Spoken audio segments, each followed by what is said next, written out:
Türkmenistan'ın günorta günü sebeplerine 20. noyabrda turan güýçlü ýeliň ýany Türkmen gara etrabynyň zähmet geňeşligine bir gece günnüzläp elektrik öpsünçüligi kesildi. Sebitde turan güýçlü şemal 21. noýabr güni giýjeýläne çeni dowam etdi. Zähmet geňeşliginiň ýaşaýjylary bir gece günnüzläp toksuz garankyda galdy. Yel başlanan badyna zähmet geňeşliginde tok kesildi. Şemal 21. noýabr güni öýlen saat 17:00 töwereklerinde köşeşdi.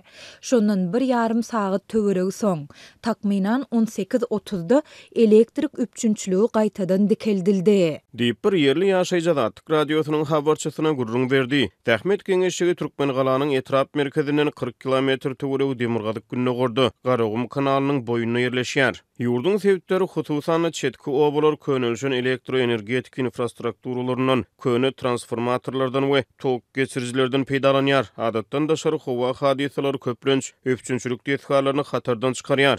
Bir gece gündüziň dowamında toksuz galdyk. Simleriň üzülüp, elektrik geçirjileriň gaýtadan bejerilmegi, üpçünçlüğün gaýtadan ýoly goýulmagy köp wagt alýar. Diýip beýleki bir ýaşaýjy Atyk radiosynyň habarçysyna gurrun berýär. Türkmenistanyň döwlet media serişdeler ýurdun elektroenergetika kuwwatyny mahabatlandyrýar. Işe girdilýän täze infrastruktura desgalary barada ilgiderli habar berýär. Ýöne şemal trony hatardan çykýan köne desgalar, çet sebäplerde köp wagtdan bäri täzelenilmegine garaşlyan transformatorlar barada habar bermeýär. Türkmenistanyň günorta günü sebäplerine soňky bir näçe gün bäri güýçlü ýel öwüsmegi we çägeli harasatlaryň turmagy ýaly adatdan daşary howa hadiseleri hasaba İlgiderli turyan todon yerli ýaşaýjylaryň gündelik durmuşyna oňoýsuz täsir edýär. O ýerlerindäki ekrançylyk meýdanlaryny işler togtaýar, marlaryň öwrü meýdanlaryna ekidilip bakylmagyna araketme berilýär. Ene atalar çağılaryny mekdeplerden ýa-da çağılar baglaryndan alyp galýar. Adatlyk radiosynyň habarçylary sebitde bolup geçen todonly howada bayramaly etrabynyň käbir mekdeplerine okuwçylary okuwdan galmagy ruhsat berilendigini habar berýär. Günorta we günnägör sebitlerde ýyly-ýylyna hasap alynýan todonly howa hadiseleri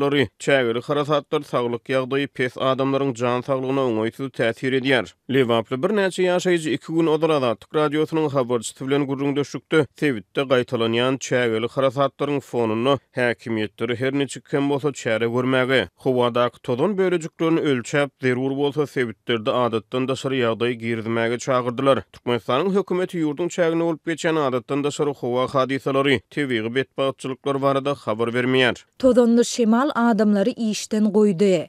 Daýhanlar ekrançylyk meýdanlaryna çykmady. Mallar bakylmady. Çağalar mekteplere, çağalar baglaryna gidip bilmediler. Diýip sebitde turan todonyň ýylyny yerli ýaşaýjylar Atyk radiosynyň habarçysyna gurrun berdiler.